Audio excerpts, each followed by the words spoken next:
जा दिल माथे पा चढ़ाई हा छठी घाटे पा ले जा दिल माथे पा चढ़ाई हा छठी घाटे पा ससुरा से आइल बारू परे जा पिया के नाम लिखी हाथे पा ले जा दिल माथे पा चढ़ाई हा छठी घाटे पा ले जा दिल माथे पा चढ़ाई हा छठी घाटे पा।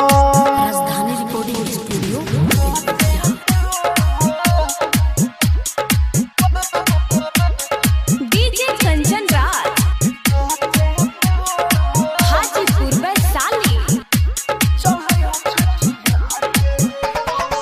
हमारा के छोड़ी तू तो पहिले लू शादी दिलवा के हमारा मानई हमारा शादी हमारा के छोड़ी तू तो पहिले लू शादी दिलवा के हमारा मानई हमारा शादी अखिया में आंसू जनी अपना लियई हा खुनावे से जान हमारे दियार जलई हा ले जा दिल माथे पा चढ़ाई हा छठी घाटे पा ले जा दिल माथे पा चढ़ाई हा छठी घाटे पा ससुरा से आइल बारू परे जा पिया के नाम लिखी हाथे पा ले जा दिल माथे पा चढ़ाई हा छठी घाटे पा। राजधानी recording studio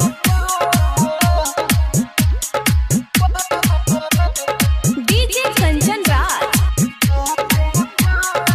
Hajipur Vaishali. Writer Manoj भाई राहुल राजधानी अब नहीं सह पाए सुन बतानी राइटर मनोज भाई राहुल राजधानी अब नहीं सह पाए सुन बतानी लकी अनिल सुन कृष्ण बसंत हो लगता कि जिंदगी के हो जाए हो ले जा दिल माथे पा चढ़ाई हा छठी घाटे पा ले जा दिल माथे पा चढ़ाई हा छठी घाटे पा ससुरा से आइल बारू परे जा पिया के नाम लिखी हाथे पा ले जा दिल माथे पा चढ़ाई हा छठी घाटे पा। राजधानी डिजिटल रिकॉर्डिंग स्टूडियो बेलवती।